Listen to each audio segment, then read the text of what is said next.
Hi, everyone, and welcome to Real Talk. I'm your host, Pat Terrio, and yes, I am out and about. You know, I had decided I wanted to do something working with the paramedics and the EMTs here in Lawrence County, just to kind of give you a view and idea of what they do. And so here we are. I'm here at the Lawrence County EMS with Captain Forrest Jones. How are you doing, Captain Jones? Great, thank you very much. You know, I just appreciate you all allowing me and the cameras to come in and just to kind of let us know what you all are doing here, because I absolutely believe and understand how serious your profession is, because you're saving lives every day. Well, we're happy to have you. And, you know, and I want to be a part of it, you know, as much as possible. You know what I mean? But I want to start off by you telling us a little bit about you and how you started off in this profession. Okay. Well, I got started in 95. Mm-hmm. I'm not originally from here. And when I came to Dublin and I was looking for something to do, I had considered the EMS profession several years before, but never took the steps to do that. Mm-hmm. So the opportunity presented itself here at the time, so I said, well, now's a good time to do it. So I went to school Mm-hmm. and found that I really liked it. So that's what I've done ever since. Now Stayed right here. For how long? 19 years. 19 years. I would say that, you know, you're liking what you're doing just a little bit. I like it pretty good. Now, you know, I want to find out about how long it takes. Now, you're a paramedic. Yes. And I know there's a difference between an EMT, Yes. emergency medical technician, Correct. and then, of course, progressing to be a paramedic. That's right. When you start out in EMT school, there's a parallel to an LPN or an RN, Mm-hmm. and it's just a level of education. The more you go, the more education, the more procedures you can do, the more treatments you can at your disposal to treat a patient. Mm-hmm. So, And so you're pretty advanced. oh, well, I mean, you know, you've got paramedic embroidered into your sweatshirt. So I'm thinking that as the captain, you're pretty advanced, right? As much as every other paramedic around. And, you know, you said you decided that this is what you want to do. You know, do you think this is for everybody? Well, that's hard for me to say. It's something that I like. Mm-hmm. I enjoy it. Therefore, it came relatively easy Mm-hmm. to me because it was something I enjoyed. So, for anybody that enjoys it, anybody can do it. Right, but there's more that goes into that, and of course we're going So, as time goes different on, strokes for different folks. strokes for different folks. But as time goes on, as this show goes on, you're going to find out some of the things that they do as EMTs and paramedics, and then you can decide at the end if it's for you, if it's your stroke or not. Well, listen, I'm excited about going on a ride along with you and going to the classrooms. All right. All right? We'll have a good time. Wonderful. All right, ladies and gentlemen, this is Captain Forrest Jones. All right, I'm here with Mr. Terry Cobb, the director here of the Lawrence County EMS Services. So listen, Mr. Cobb, I really want to kind of learn some things about what you all do here. And with you being the big man on campus, I mean, you make sure you supervise everything and how it's going. So let's talk a little bit about yourself and how you got into the directorship here. I started as the director of EMS in 2002. Mm-hmm. I've worked here since 1995, and I've been in EMS since 1991. Mm-hmm. I was promoted to captain, I believe, in 2001, and then in 2002 I started as director. And about 3 or 4 years ago, I also became the director of the 911 Center, so I kind of have a dual role. I'm the director of EMS and 911. So you're quite busy. Yes. You know, and what you all do, your profession is such a serious thing that you do, and I often talk about why you do it. You know, your mission. What is your mission statement, if you had one here? Really, I think a lot of us got into it because we enjoy helping people. We enjoy being able to be there in someone's time of need or in their darkest hour, and there's a self-reward that's built into that, just knowing that that you were able to possibly do something that made a difference. So I think that's really the core of most medics. They really just want to help people. And as a leader, what is your leadership style as far as what do you try to push to these men and women that work with you?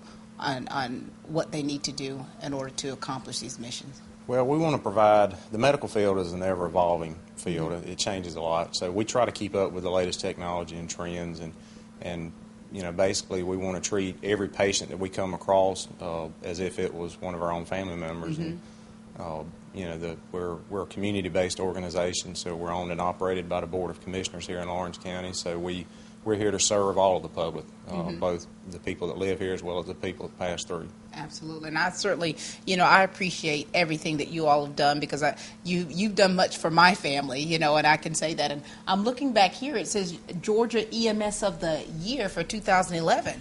Can you explain that back there? Yeah, we had made application to the state back in 2011.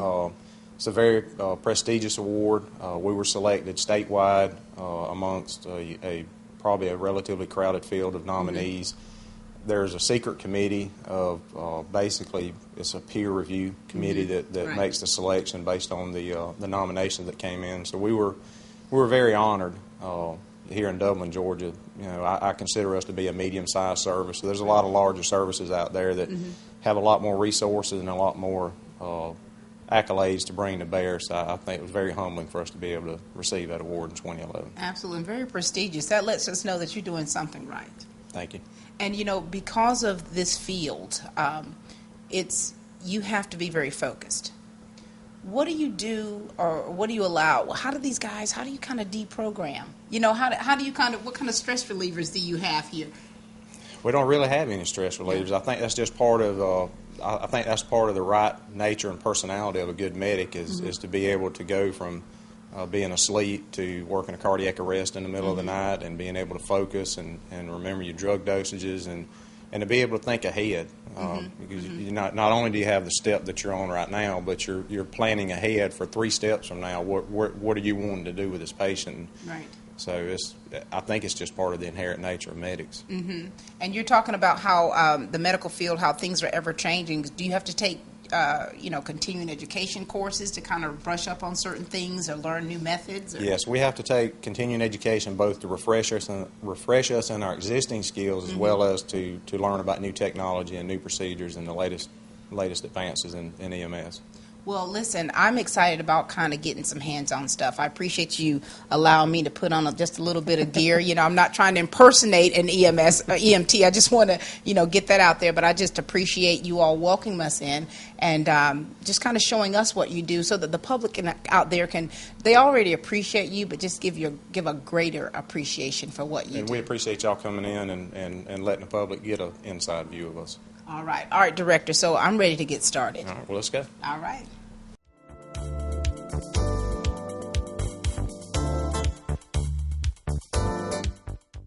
All right, I'm here at Oconee Fall Line Technical College, and I'm here with the paramedic instructor, Michael Johnson.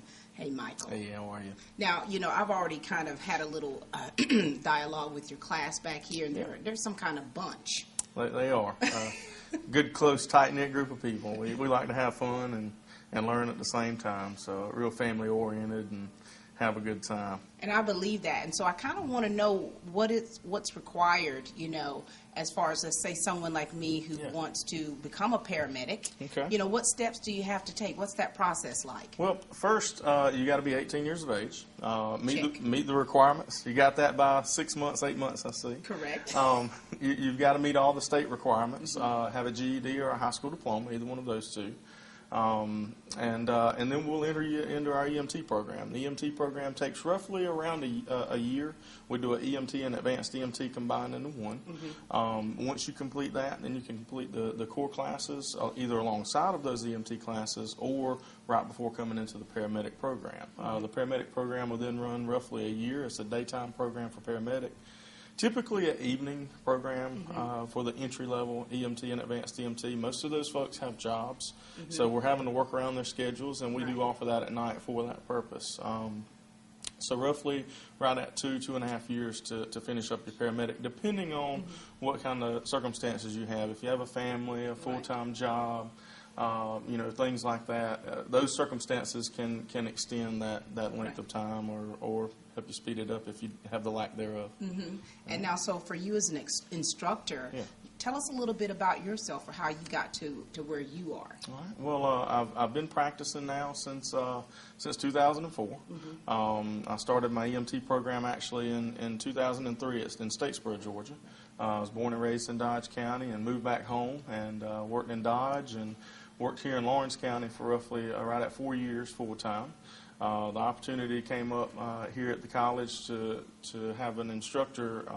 The instructor that we had was moving on to another program, getting back closer home to family, and that opportunity presented itself, and here I am. And so, here you are. You know, I'm really looking forward to you all actually showing me some hands-on sure, stuff. Be glad to. On learning how to do things. So what kind of core classes are they having to take here? The core classes that we require for the paramedic program statewide through the technical college system is going to be English, math, computer, and then human body systems, used to be called anatomy and physiology, and then medical terminology. Those are the 5 that we have to have. They can be co-requisites or prerequisites. Once we get in program, though, in these classes in here, roughly half of our classes spend in here in lecture, handouts, studying material, and then for the most part, half of the class is in the lab. It's hands-on.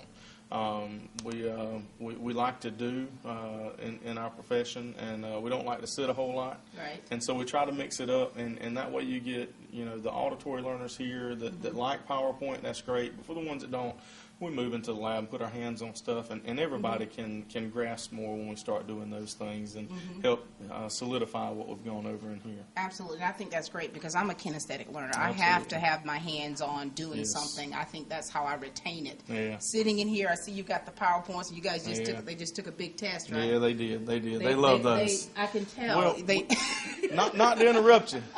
Not to interrupt you, but we don't consider them tests. What do you consider them? It's a celebration of learning. A celebration of. You got to put a spin on it. I'm going to use that for my kids. There you go. They get to celebrate how much they've learned. And I'm looking at them now. They look very celebratory. Absolutely. They would love to. They would love to. All right. Well, I want to go to the lab. Sure, absolutely. I want to get that hands-on because I so appreciate everything that you do as the instructor and preparing these guys to get out there because what you do, you save lives. Well, we do our best to be the tools that we're called to be and make difference in people's lives when the emergencies happen. So Thank you. That's what we practice for. Absolutely. All right. Well, let's head to the lab. Let's do it.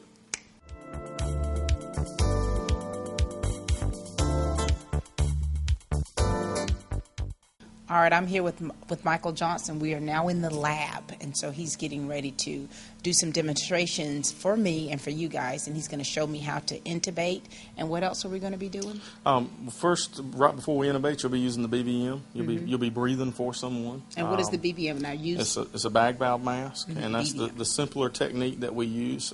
We start out with that on all patients, and we use that as a positive pressure ventilation device. So when a patient goes down and they're not breathing on their own for whatever reason, if it was a head injury or a cardiac arrest or an overdose of some sort, and they're not breathing sufficiently to sustain life, then we'll take a very simple device, this BBM right here, and we'll do that EC technique, holding it to the mouth like we showed you earlier, and you're just going to squeeze nice and slow over a second, and that works on most of our patients. And when that doesn't work, then we have to resort to more advanced techniques, and that'll be the endotracheal intubation that you'll be doing here in just a moment. You'll actually stick that tube into a trachea. So yes. And the thing is that we're doing this instructionally. I mean, when they're actually in an emergency situation, I mean, time is of the essence. It is. It only takes 4 to 6 minutes for brain cells to begin to die, cardiac cells. And we know those are very precious cells that we can't generate any more of. So they've got to have this down to an art. They've got to know exactly what they're doing, adapt and overcome when situations aren't ideal. They may be laying in a patient's floor or laying across the hood of a car doing this. So very, very wide range of settings that they'll be doing this in. And this is a controlled setting today, but this is the basics. This is where we start with everybody. We've got to crawl before we can run. Well, I'm ready to start crawling. All right, sounds good. All right. All right, so we talked about in the classroom that that we do go over the didactic portion of the course, but we also have skills that we perform. And this is a cutaway mannequin right here, and as you can see, we're isolating the airway. What the purpose here today of the skill that we're going to demonstrate and you're going to perform for us is endotracheal intubation, and we perform that skill for patients that are unable to maintain their own airway. So naturally, we're going to have an unresponsive patient. There's several circumstances you could think of right off that we would have to do this, but mainly one of the most common either be a head injury or a cardiac arrest of some sort. When the simpler techniques won't work, we have to resort to doing this. And what are the simpler techniques? Simpler techniques would just be a BVM, a bag valve mask. The bag, put the mask around the mouth and ventilate them with that. And that's what American Heart Association really pushes, that we try to do that. It saves time, it's really simple, and most of our patients were successful with that. Okay. But when we're not, we have to move to a more advanced technique. And this would be a skill that we'd teach you in the Paramedic program. It's not in the EMT scope of practice, but it is something that's in the advanced scope of practice in the Paramedic. What you see here is a laryngoscope with a blade. All right. There's different size blades, different kind of blades, and this is what we're calling a blade. It's a Macintosh curved blade. This one being a number 4. You can see what size it is right there. They go all the way down to small newborn sizes. It's got batteries in it and a light, as you can see right there. The light comes on, it lights up the airway, and then we're able to see where we want to place this tube. Okay. This cutaway model here, we would just simply take and insert. We'd do a head tilt chin lift. All right, simple technique to manipulate the airway. And if you stand right over here over my right shoulder, you can see there's a hole down there with the white around it. Right. That's the vocal cords. And we would just simply take that tube, pass it straight through the cords. And there we are. When you see that black line, do you see the black line that just went through the cords? Yes. You stop as soon as you pass that line. And that lets us know we're in the right spot. All right. Once we do that, we secure with our hand. We would remove our stylet, and we would begin ventilating and secure this after inflating the cuff. It's a relatively simple procedure if done correctly. It's a great tool in our bag to maintain an airway for a patient. If done incorrectly, it can cause a lot of damage. So we really practice this over and over. We strap this mannequin you're fixing to do the intubation on here in just a moment. We'll take it before the class is out. It'll be strapped to this table to the bottom side. They'll have to lay down in the grass outside and practice it in all different scenarios and settings. So that way when they get to that particular point in the field, if that's me, they don't have to think as much. They can go back to their training. They can just react at that point. And so this takes about how long? To perform the skill? Correct. Correctly or just to perform it? Correctly. Okay. In a given, situation. You're not going to spend more than 30 seconds at any point in time in performing the skill. Okay. If you think about what's going on, the patient's not breathing while this is happening. Right. And that's one of the things we tell our students is take a breath before you stick that blade in. And when you need to breathe, the patient needs to breathe. So that gives you a good idea of how long it should take you to do this. But to be able to do it and do it as an expert, any skill, any kinesthetic skill that you perform, the experts say it takes roughly around 500 times of doing it to be a master at it. We don't get 500 times. Most medics in a career wouldn't get 500 times. So you have to have 5 live intubations before you can exit our program and go test. And we have no problem getting those. We have a real good relationship with a local operating room, and our medical director is an anesthesiologist. He's a real proponent for EMS education, and he does a real good job helping us with that. So we've been very blessed to have that contact. Okay, that's great. So I guess now we'll move over and let you perform this skill on our other mannequin. Okay.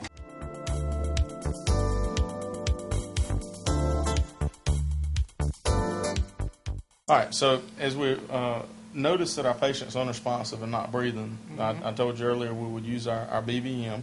We'd also use a oral adjunct or a nasal adjunct to help protect, keep the tongue from falling to the back of the throat. We'd just simply measure that from the tip of the ear to the corner of the mouth. We'd insert that backwards and halfway in, it would just simply rotate. All that does is just keep that tongue lifted up. Okay. It's straightforward. We drop that in.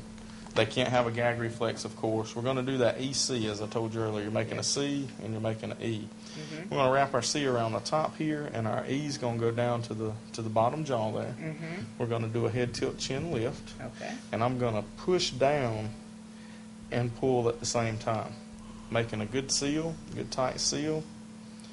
And as I ventilate my patient, we're seeing those lungs are rising. Mm-hmm. Okay? That'd be the same way in real life. We'll do the same technique. Sometimes you don't get the greatest seal in the world, and you just Right. have to move your mask around. And Mm-hmm. I feel a little air leaking out on this left side, so in real life, that's what I do. I just move it. Move it around. Okay. That's it. And if this is working, we're going to stay with this.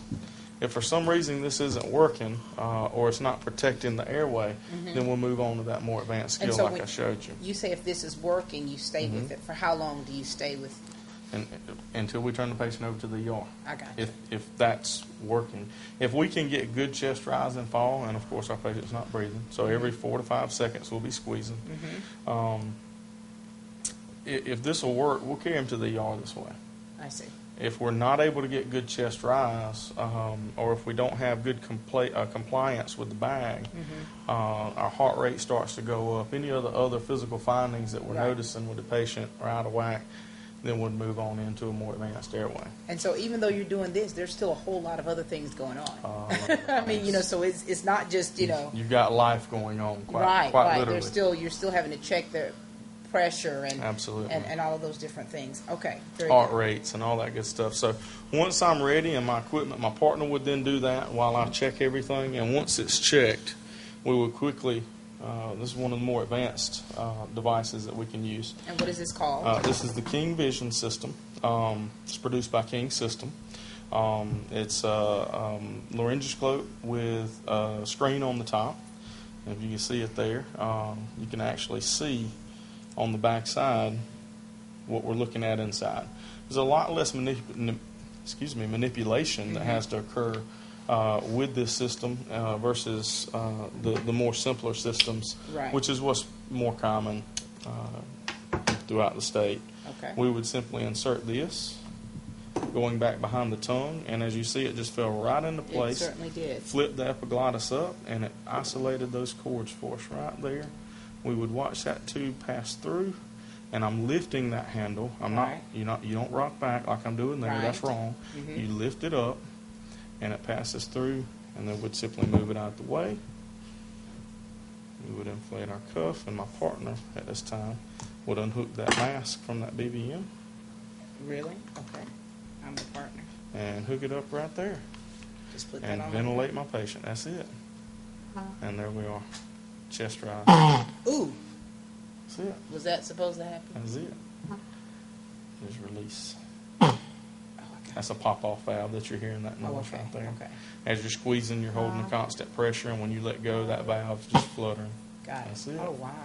Okay. Quite a common noise. We would then note what depth we're at. We're roughly at 20 centimeters right here. 20 centimeters? Yeah, you would never let go of that tube, of course. I did that for instructional purposes. Never let go of this? Never let go of it until this is secured.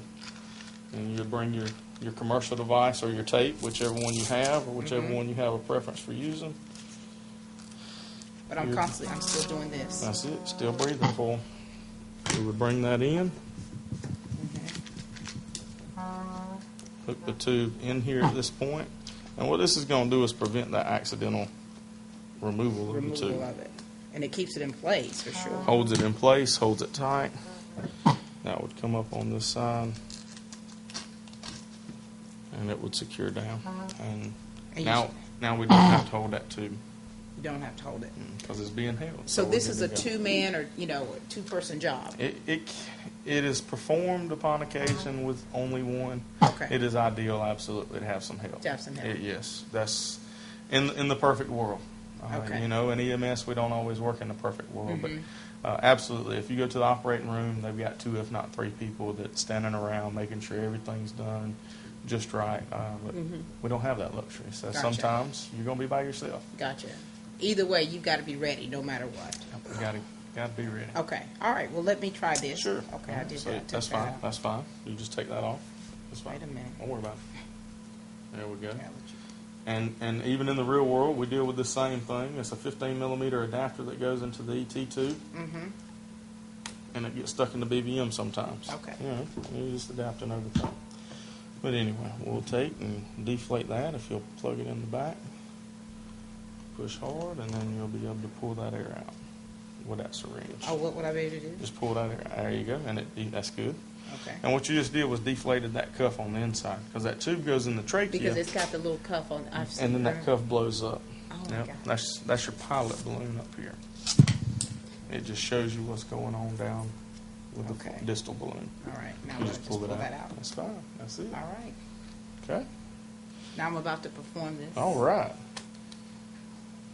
Here we All right. go. Mine seems like it's going to be in slow motion, though. That's fine. But again, remember, you're in the instructional phase. Right. This is a day in the life of, not How, someone who's been doing it for 10 years. right. So, I want to ask you this. Like, Sure. how much pressure do you feel when you're actually in this situation and you've got a patient here that cannot breathe? I mean, what kind of, I know your adrenaline is flowing. It is. But it's like, what are you feeling, you know? well, we train so we can go back to the basics. When you're doing your training, you don't train until you get it right. You train until you don't get it wrong. Okay. And if you'll train until you don't get it wrong and practice and practice and practice, when you get in that situation, you don't think like that. You just do what you've been trained to do. And if the first attempt doesn't work, then you try again.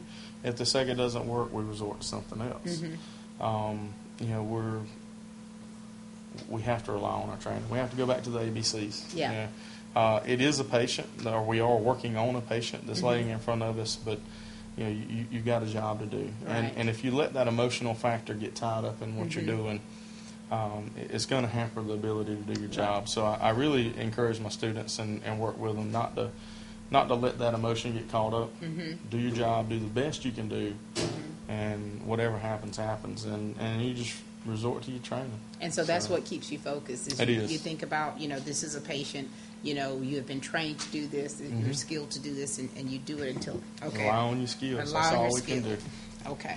Yep. So what we're going to do first here, we'll start ventilating the patient with our BVM, doing that Yes. EC technique, Okay. making sure we push down hard on. That's it. Perfect. That's it. We got a C and we got a E. All right. We're going to force Wait a that. minute, wait a There you go. We're going to take that down over the bridge of the nose, and we're going to push, Push grab, down, and grab. we're pushing down, and now you're Making going to sure squeeze there's- that blue bag.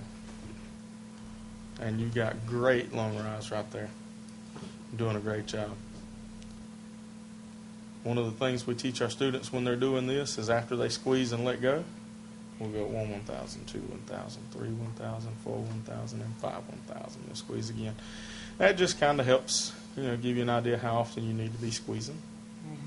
That way we're getting them the appropriate amount of air each minute. Because remember, if you're not doing this, then they're not breathing. If they're Right. not breathing, then And they should be breathing the way I, you know.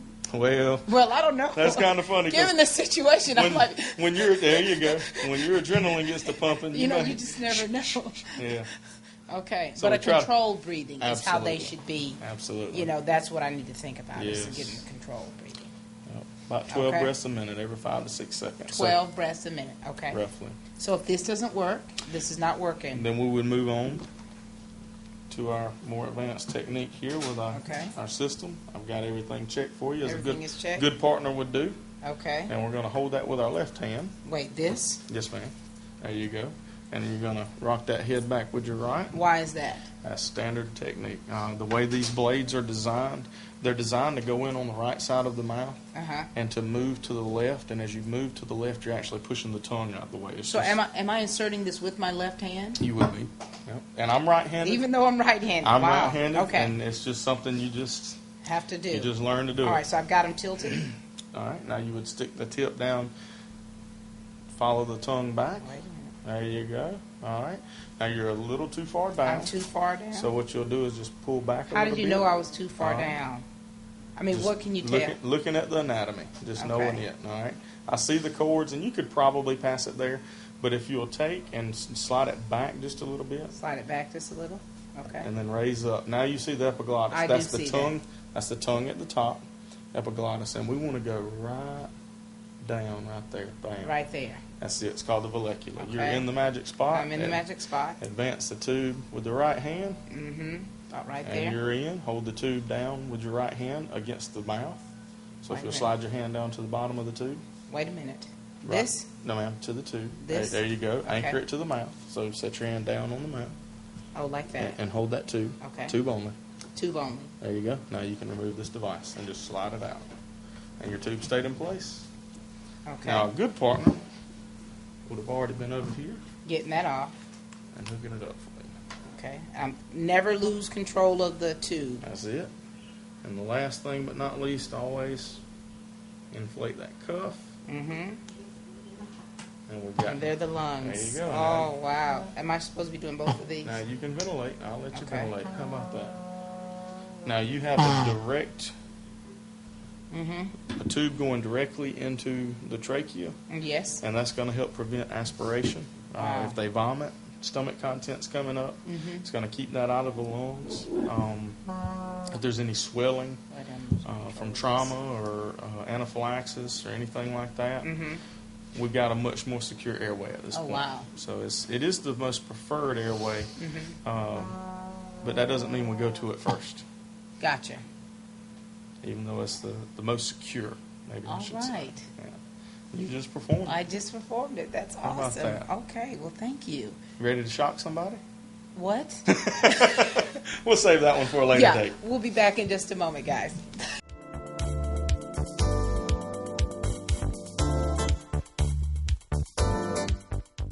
All right, I'm here with Captain Forrest Jones here. We're in the lab, and you know, Captain Jones, we've been talking about some things about the, you know, the emotional aspect of what you do and how you separate that. Because just from me being in this lab, working with just the dummies here, and I still feel a sense of emotion. How do you Yeah. separate that? I know you've been doing this for a while. Yeah, well, like I said earlier, probably a lot of different people will have a different answer to that. But I really think what a lot of people do, and I do, and it's really subconscious, but when you have someone, a real person in front of you, in this case like you just did, that's not breathing, it's a very serious situation. Right. It's literally life and death we're talking about. We kind of forget that that's a person. Mm-hmm. And like I said, that may sound kind of heartless or cold, but really what it is we've gone to school and learned, here's a problem, this is what I should do to fix it. It's important that I fix Right. it, but this is what I need to do. So there's a parallel to working on your car. There's a problem with my car, what do I do to fix it? So at the time, in the moment, you're really not thinking about this human being and they have a family or they have kids and all those emotional things That could that really everybody else- affect that will really what you do. Mm-hmm. probably cause a problem in you performing your Right. duties. So, Right. so when you're right in the thick of it, you just really kind of, it's a playbook, you know, this is a problem, how do I fix that? Okay, I can do this, we can, you know, intubate this patient like you did, we can get the breathing going, okay, we fixed that. What other problem is there? Well, their heart's not beating like it needs to. We can do compressions and get the blood flowing.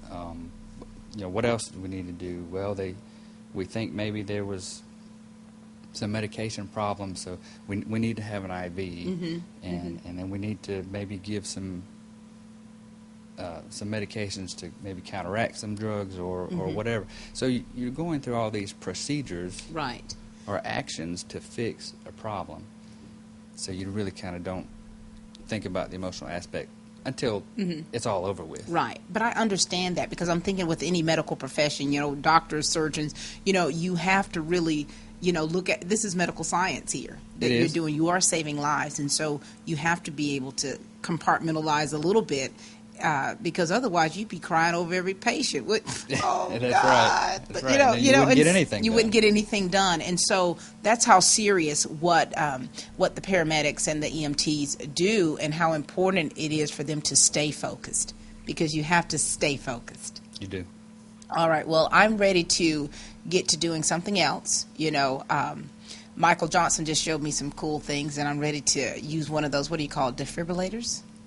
Is that it? Is that yes, it? I don't defibrillator. know. Yes. You said it. You said it right. Okay. All right. I'm ready to get started. You want to show me how to do that? Yeah. Cool.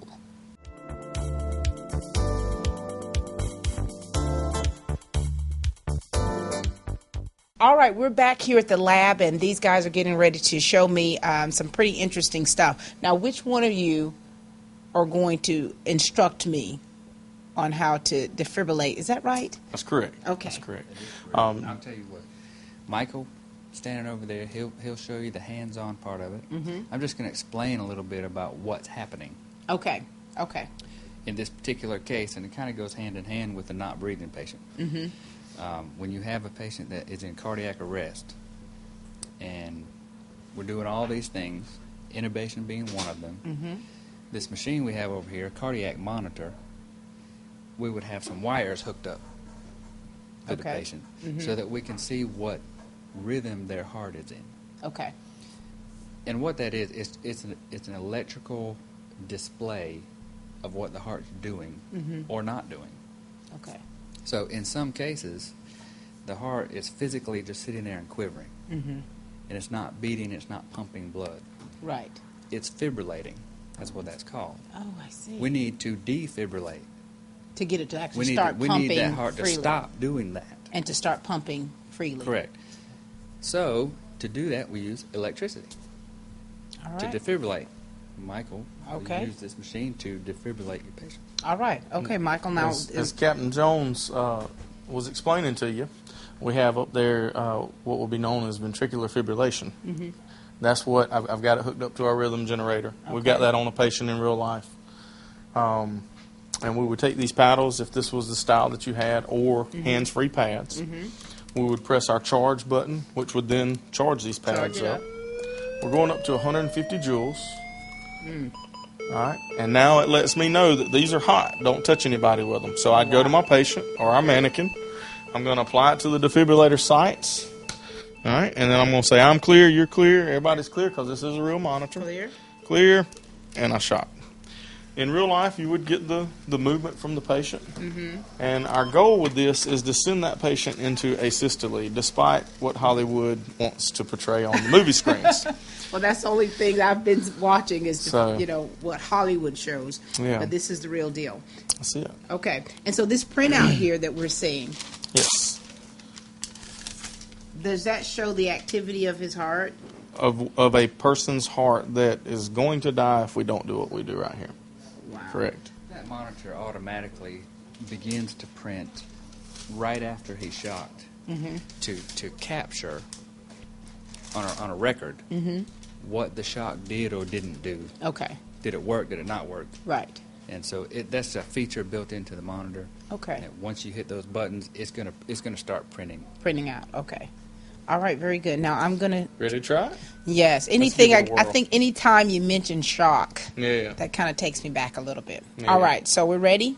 We're ready. Nice little groove. Stick your hand in right hand on that one. It's already preset on the appropriate joule setting, so you don't have to worry about that. If you simply press that yellow charge button, This one right here. that's it. Press it and let go. There it goes. Monitor's charging. 150 joules. We're at 150 joules. If you'll put your left hand there Right here.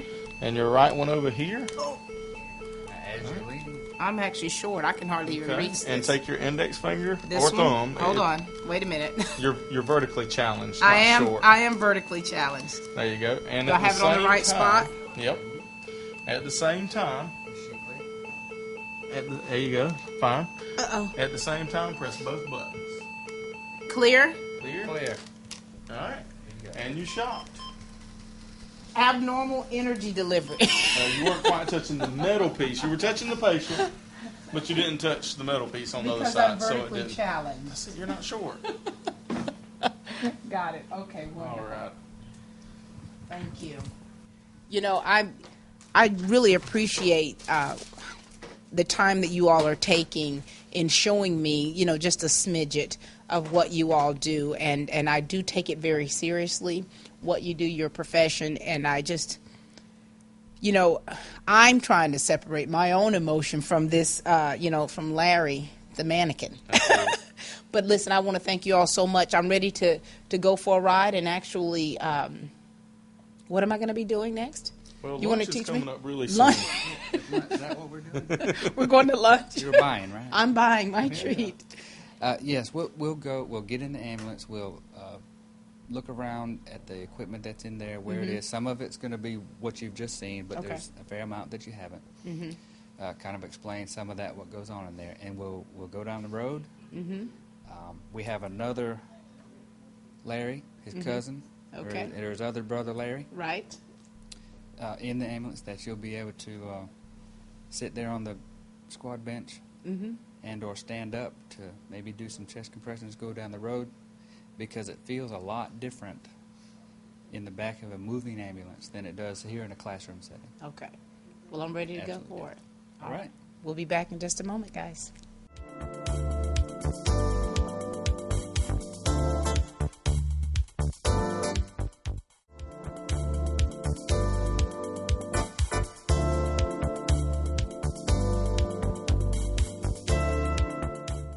All right, I am actually now inside an ambulance with Captain Forrest Jones, and you're going to kind of give me a little tour of what we see up in here. Okay, we'll come That's out. right.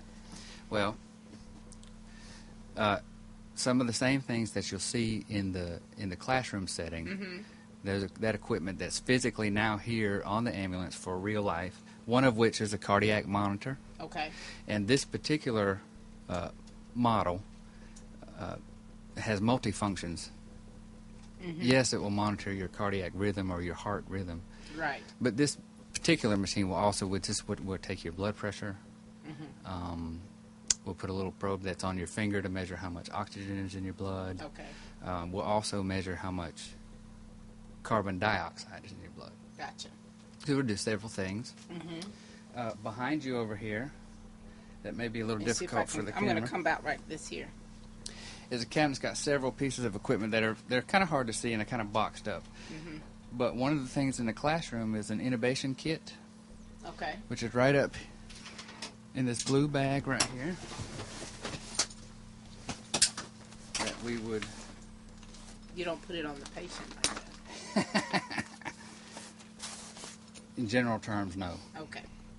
But this is just a visual, just showing us some of the things that you do have in the ambulance and things that you would normally use. Can you hold that up too? Wow. So these are some of the tools that you may use to put an artificial airway in someone that's not breathing, somebody that needs their airway secured. Okay, and I'll see that in the classroom Yes. in a different training session. You'll get your hands on it Okay. Does this? Okay. anywhere. You can set it down. So in all these cabinets, you have a wide array of oxygen masks. You know, you've seen those on TV shows and everything. You put a little oxygen mask on your Right. face. We have those here. You have several different sizes in your cabinets. You have sheets. We have bandages of all kinds. And on this bench, this green box, you can see that. That's all of our IV stuff. Okay. So when we put the needle in someone's arm to draw blood or give them IV fluids. Right. And you'll do that when equipment's this right in vehicle there. is moving. Yes. Yes, Wow. you'll be sitting right there to do that kind of thing. That intubation stuff that I use, you would actually be sitting right here. Sitting there to do it. Right here Okay. where the patient's head I is. see. Do you have someone in with you, or are you usually back here by yourself, or is there another EMT or paramedic back here? with you? By far the majority of the time, you are by yourself back here. I see. Here in Lawrence County, we try. It's not always possible, but we try very much on a really significant patient, whether it's a cardiac arrest or something like that. If we have personnel available, Right. whether it's a volunteer firefighter, a police officer, or another EMT or paramedic on duty, to have an extra set of hands back here for that. I see. But I see. by far, the majority of the time, you'll be by yourself. And as long as you know your stuff, as long as you've been trained properly and you know what you're doing, you can handle it by yourself. Yes. But if you've got someone That's else the plan. with you, that's the plan. But if you've got someone else with you, 4 hands, of course, Absolutely. will only add to helping. Okay, very Absolutely. good. All right. Now, am I going to, now what else you want me to see as far as, or concerning inside the ambulance? Well, I guess a simulation is, yeah. I mean, there's, you have a switch panel over here for some lights, some more interior lights, or like the suction unit here. If someone has some secretions of some sort, whether it be blood or whether it be vomit or something that's compromising their airway that you need to get, you would use your suction unit that your switches are over here to control. Got it. Okay. All right. And everything, they try to build these things, everything in arm's reach. Naturally, you just can't. Right. Really, from sitting right there, you can't reach everything. So you will have to get up. But a lot of things are very much, if you're sitting here, a lot of things that you'll need, you can reach those things. Would you say this truck is, I guess, more of a modern, updated ambulance? Yes, this is fairly modern. It's fairly typical. Okay. There's a lot of slight variation from service to service. Okay. They may like their certain things in a certain place or a Right. cabinet set up a certain way. But in general terms, yes, this is very common. Very common. Okay. Well, I'm ready to do my little ride-along simulation and see what it's like to actually be in here with a potential patient and within a moving vehicle. Absolutely. Are you ready? I'm ready. We'll get us a driver and we'll go. All right. Let's get us a driver. All right.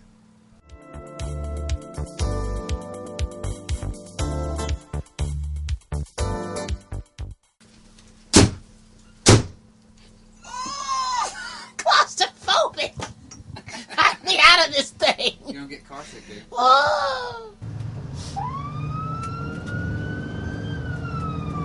It's a lot different than sitting in the front seat. Yes, it is a lot different. God.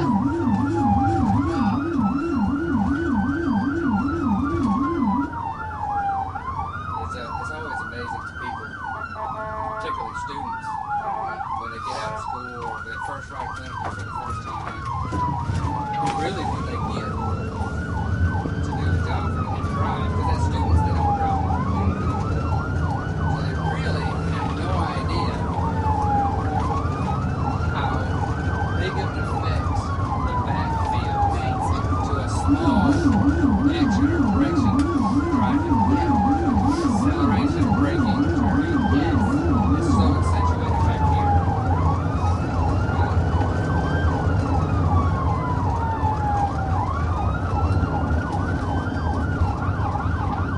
Make this turn. We'll go ahead and stand up. Okay. Grab the bar for right now. Go ahead and stand up. If you were going to do chest compressions on this guy, let's go top in. Right there. Push it straight down. Hard and fast.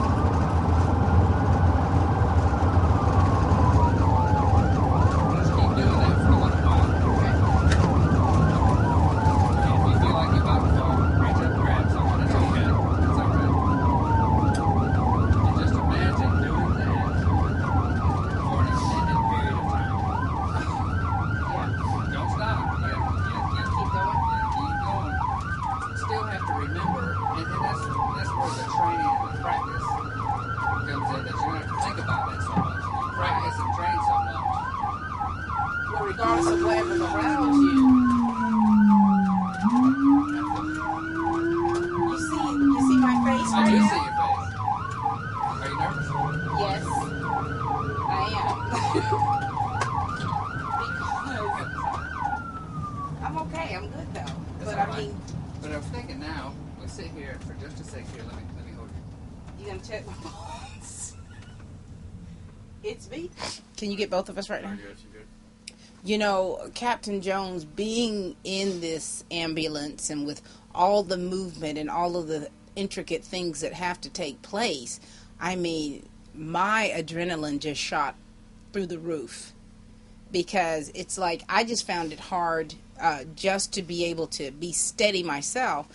Never mind the patient here of trying to, resuscitate the patient or check vitals or anything like that. I had a hard time being stable myself. So you tell me how this is when you're actually in here with the patient and with all of the just maneuvering through traffic to get to your destination. Well, a lot of it is getting used to it. certainly your first time, that's Right. it's very shocking. But the driver, certainly someone experienced, is trying to keep that in mind, to try to keep it as smooth but fast as he can. Right. Because if the ride is so bad that we can't treat our patient, then we're not doing our patient any good. Right. So you got to slow down to a point. So you have to find that point. And then as you're doing these things, you're kind of just not thinking about the ride anymore. And not until something unexpected happens. Right. If a vehicle pulls out in front of us, or a deer, or whatever, that's when it kind of comes back into your consciousness. Oh, we're in a bouncing thing going around. Right. But for the most part, we kind of forget about that. And I guess this is a message to the people out there too, to really be respectful of the ambulance and the ambulance service when you hear the sirens and when you see the ambulance coming, you've got to really be cognizant of that. And if you are driving, pull over to the side to show that respect, because this is a very serious situation here that you're doing. And does it make a difference with the sound of the siren? Yeah, we have different tones, is Right. what we call them in the siren, where it may sound different. And the reason for that is we may be traveling down a road and there may be a vehicle a good ways ahead of us. Enough so that they don't really hear us, but as we're approaching and that sound starts to be audible, if it doesn't change, our brains tend to tune it out. Right. So that's why we'll change a tone every now and then and flip these switches to different things. It's just to gain more attention. Wow. Well, you've certainly got my attention. And being in here like this, like you say, I'm a first timer. I've been a patient before in an ambulance, and that's been probably about 20 years ago. And I remember what it felt like. Of course, I was coherent, but just being in this machine, and I remember just the professionalism that was behind it. I remember the paramedic, as he was working on me, I grabbed his hand and I just did like this. And so, I appreciate everything you all do, because you really pour your heart into what you do. Well, thank and you. you're true professionals. Thank you very much. All right. Thank you so much. Captain Forrest Jones here. You ready? Whatever you want. Usually the person driving that, if you go into a call, then your partner usually works the siren over here. Okay, work the siren.